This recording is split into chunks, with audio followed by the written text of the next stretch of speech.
They say there's a holler in Leslie County where the night itself will borrow from you. A little heat from your stove, the smell from your supper, maybe a bit of your breath if you ain't careful. Folks call it Cutshin Creek, and for over a century people there have whispered about a woman who could take your strength with nothing but a touch. Some say she's a ghost. Others swear she never died. But everyone agrees on one thing. When you smell lilac in the dead of winter, she's close. Hi, folks. You're listening to Kentucky Melody, where Appalachian folklore, dark history, and haunted truth meet in the hollers of Kentucky. Tonight, we're traveling deep into Leslie County, where superstition once ruled the mountains, and one woman's kindness turned into a curse that still breathes in the dark. This is the borrowing witch of Cutshin Creek. The old-timers used to say the holler don't give nothing for free. Not the corn that pushes up through the frost, not the coal dug from the belly of the mountain, not even the breath you take on a cold January morning. Everything here's borrowed, and sooner or later, everything comes due. That's how folks start the story of Eunice Clay, born before the turn of the last century in a lean-to cabin sitting crooked along the banks of Cutshin Creek. Back then, the air itself carried secrets, and the hills watched everything. Eunice weren't a wicked woman, not then. She was a midwife, gentle as a whisper and tough as rawhide, known to walk barefoot through snow if she heard a mother crying out from the next ridge. They'd see her coming through the fog before dawn, black shawl wrapped tight, a satchel of herbs slung across her shoulder, the scent of lilac and wood smoke drifting ahead of her like a sign she was near. She could hush a fever with a murmur, draw out croup with a cup of tea steeped from leaves no one else could name. Babies lived that should have died, and the sick found rest they hadn't known in weeks. Some said the good Lord blessed her hands. Others whispered it weren't the Lord at all. 'Cause the thing about healers is, there's a mighty thin line between a blessing and a hex, and once you step over it, ain't no coming back the same. It started one winter, so bitter cold the milk froze solid in the pails before it ever made it to the house, and the chickens just stood there stiff, their breath hanging like smoke in the air. The kind of cold that don't just bite, it takes hold and don't let go. Down in the hollow, a miner's wife named Lottie Maynard had brought a baby boy into the world. Word carried quick through the snow that Eunice Clay was staying the night to help see him through. Folks said they could hear her humming long after the lantern light went out. A strange tune with no words, just a slow drawn breath that sounded more like sighing than singing. Soft, steady, like she was breathing for someone else. By morning, the cabin was silent. Too silent. The baby lay still, cold and blue as the sky outside, and the mother's screams echoed all the way down to the creek bend. When they lifted the blanket, they found a thin scattering of gray dust in the cradle, like ashes from a fire that had gone out in the night. Lottie swore Eunice had taken the child's last breath to keep her own heart beating. Said she'd seen her lean close, lips barely parting, and when Eunice straightened up, her cheeks had color again, while the baby's were pale as the moon. Eunice denied it, swore on her mother's grave she'd done no wrong. But when she left that cabin at dawn, the snow told a different story. There weren't no prints behind her, just a smooth gliding trail, like the wind itself had carried her away. and from that day on, folks said the holler started watching her, the way the woods watch a wolf that's learned to walk on two legs. Spring finally broke through the frost, but the thaw didn't bring much peace to Cutshin Creek. The earth was soft again, and so were folks' nerves. 'Cause with the first warm wind came another whisper, the kind that rides the fog and finds its way to every porch swing in the valley. Down the road, a farmer named Mac Treadway woke before dawn to the sound of his milk cow bawling fit to split the air. He grabbed his lantern and stumbled toward the barn, boots sinking in the wet ground, breath clouding round his head. Inside, the smell hit him first. Not just hay and dung, but something old and wrong, like earth turned over from a grave. He lifted the light, and there she was, a dark shape crouched beside the cow, thin as a fence rail, draped in a black shawl that seemed to swallow the lantern glow. The thing made a noise then, a low, shivering sound that weren't rightly human, but weren't quite beast either. Somewhere between breathing and moaning, like wind caught in a hollow tree. Mac dropped the lantern and ran, but by the time he brought others back, the cow was lying cold, eyes glassed over, foam frozen on her muzzle. No tracks in the mud, no sign of a break-in, just the smell of lilac, hanging in the air where death had been. And come sunrise, there was Eunice Clay, standing in front of the hiding general store, smiling polite as could be, with a pail full of fresh cream to sell. By the summer of 1892, the fear that once whispered behind doors had ripened into hate. The hills had gone green again, but folks' hearts stayed hard as winter ground. Whispers about Eunice Clay turned into talk, and talk turned into drinking talk, the kind that don't end till somebody does something foolish. 3 young men from town, Silas Boone, DeWitt Gayhart, and Jeb Pence, swore they'd be the ones to run the witch clear out of Cutshin Creek. They weren't bad men by nature, just young and mean with whiskey in their veins and the devil whispering in their ears.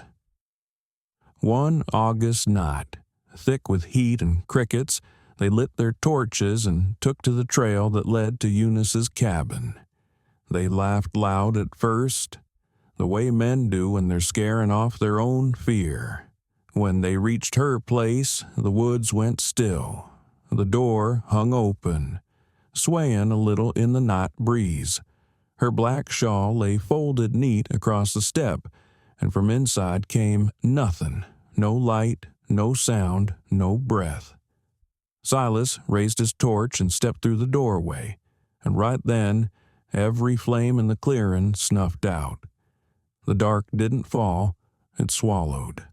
All at once, like a great mouth sucking in air, leaving the men blind and gasping, hearing only their own heartbeats pounding in the black.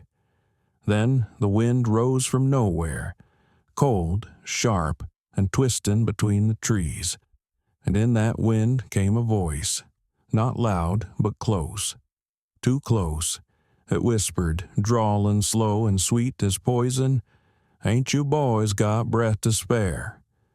The torches flared wide, hot as lightning, then died again. Silas screamed, and the sound turned wrong in his throat, like something had grabbed hold of it from the inside. When the 3 stumbled back to town, faces ghost white and clothes half torn, Silas's hands were blackened across the palms. 5 scorched marks like a woman's fingers pressed deep into his flesh. 2 weeks later, DeWitt's baby granddaughter quit breathing in her sleep. A month after that, Jeb's wife woke to frost blooming on the inside of their window, though it was near harvest and warm enough to sweat. And Silas, well, he lived longest. But from that night on, he kept a little clay jar tucked beneath his bed. Said it helped him sleep. No one ever asked what was in it, and no one ever dared to look. By 1910, the holler had changed hands. The old trails were being cut wide and flat for a new road, and the ghosts of Cutshin Creek were about to be stirred from their rest. The work crew came through with picks and mules, singing and cursing the way men do when they're fighting the mountain for ground. They reached the bend where Eunice Clay's cabin once stood, nothing left now but a scattering of stones and the memory of smoke. When they turned up one of them flat rocks near the old hearth, they found something strange buried beneath. A small clay jar, sealed with wax gone brittle, packed tight with what looked like bones, a twist of human hair, and dried lilac petals that still held a faint ghost of their scent. Tucked inside was a strip of cloth, yellowed with age, stitched careful by hand with 2 letters, E.C. The men laughed it off at first, called it a witch's trinket, nothing more. But that night, the foreman, a man named Wheeler, didn't laugh at all. He told later, before he left for good, that he dreamt of a woman in a black shawl, sitting heavy on his chest. He couldn't move, couldn't breathe, could only watch her mouth move inches from his face as she whispered, soft and measured, like she was counting beats in a song.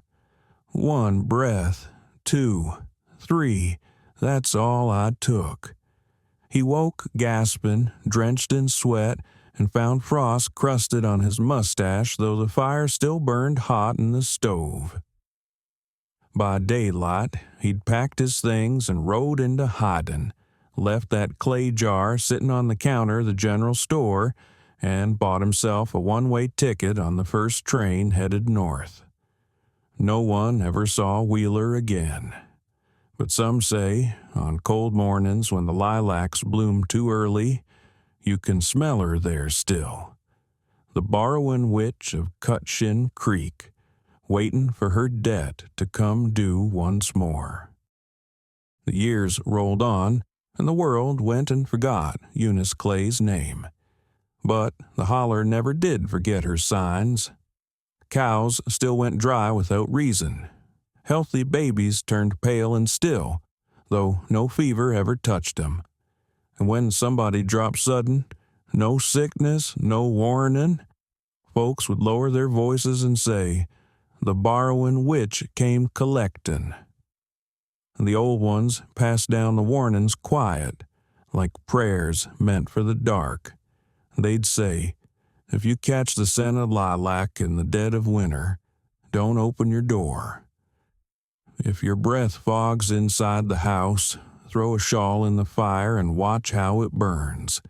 And if you hear humming outside your window after midnight, don't hum back, 'cause the borrowing witch don't take what's given. She takes what's owed." The night Hoyt Munsey met her was cold and mean, the kind of cold that bites through your coat and settles in your bones. He'd just finished hauling lumber out of hiding, truck bed rattling empty as he headed home along Cutshin Road. The fog had rolled in heavy from the creek bottom, thick as churned milk, and his headlights just bounced off it, turning the world into a white wall. That's when he heard it, a woman's hum, low, steady, drifting through the mist like it was part of the air itself. No words, just that same slow, breathing kind of tune the old stories whispered about. Hoyt told himself it was the creek. Told himself maybe the wind had caught a wire fence just right. He told himself a lot of things, but when the engine coughed and sputtered, then died clean as if the key had been turned, and the air went still, dead still, Hoyt knew better. He lifted his eyes to the beam of the headlights, and there she was, a woman standing in the road, black shawl pulled tight round her shoulders, pale face floating behind the fog like a ghost that hadn't decided which world to stay in. Her eyes caught the light just enough to glint, cold, gray, and knowing. He opened the door like a fool, and the cold poured in, a breath of air so sharp it made his teeth ache. Then came the touch, light as frost, right across his cheek. "You've got a good, strong breath, Hoyt Munsey," she said, soft and near enough to fog the glass. "Reckon you won't miss a spare." He tried to answer, but no sound came out. His chest heaved once, twice, and then the inside of the windshield frosted over. Letters drawn themselves in the ice, one by one. O-W-E-D. Hoyt stumbled back out the door, hands clawing at the night air, gasping so hard you could hear it echo down the road. By the time he hit the ditch, his breath was gone, like she'd reached inside and taken it. Come morning, they found his truck idling beside the creek, headlights still burning through the fog. Hoyt was sitting upright behind the wheel, eyes wide open, face peaceful as if he'd just gone to rest.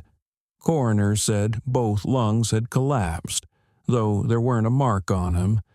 Not one bruise, not one break. But on his cheek, faint and glistening in the frost, were 5 long finger marks, small and perfectly shaped. They still catch her scent sometimes, that soft drift of lilac riding the air just as the first snow starts to fall. Windows frost from the inside out, and babies wake in the night, gasping for air until their mamas lay a shawl, any shawl, across the cradle and whisper a prayer they half remember. The old-timers never did say she stole nothing. They said she only borrowed what the world owed her. Every breath she took was a trade. One life ebbing, another finding its way back. A balance struck in the dark, where no preacher's words ever reach. There's a saying that still drifts through that holler, carried soft as smoke.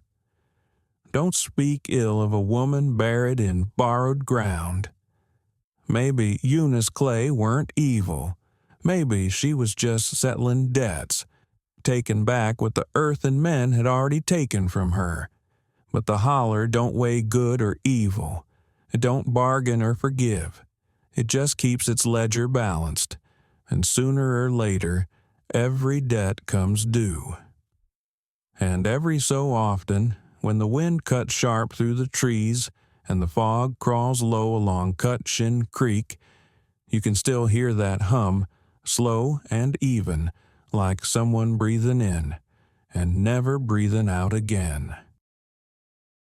What do y'all think, folks? Was Eunice Clay truly a witch, feeding on the breath of the living, or just a wronged healer turned into a ghost by fear and guilt? Let us know what you believe down in the comments. Have you ever caught the scent of lilac when there weren't none growing? Or felt a cold hand brush your cheek when you were sure you were alone? Tell us your story, and maybe, just maybe, someone else will finally know what you've seen. If you liked this story from the dark heart of Kentucky, don't forget to subscribe and ring that bell. Join our Backwoods Believers community for members-only stories, early access, and ad-free episodes of scary stories from Kentucky. And if you ever find yourself driving down Cutshin Creek Road and the fog starts crawling in thick around your headlights, keep your window rolled up. Don't stop for humming voices. And if you see frost spreading on the inside of your windshield before dawn, don't breathe too deep. Somebody else might be needing it.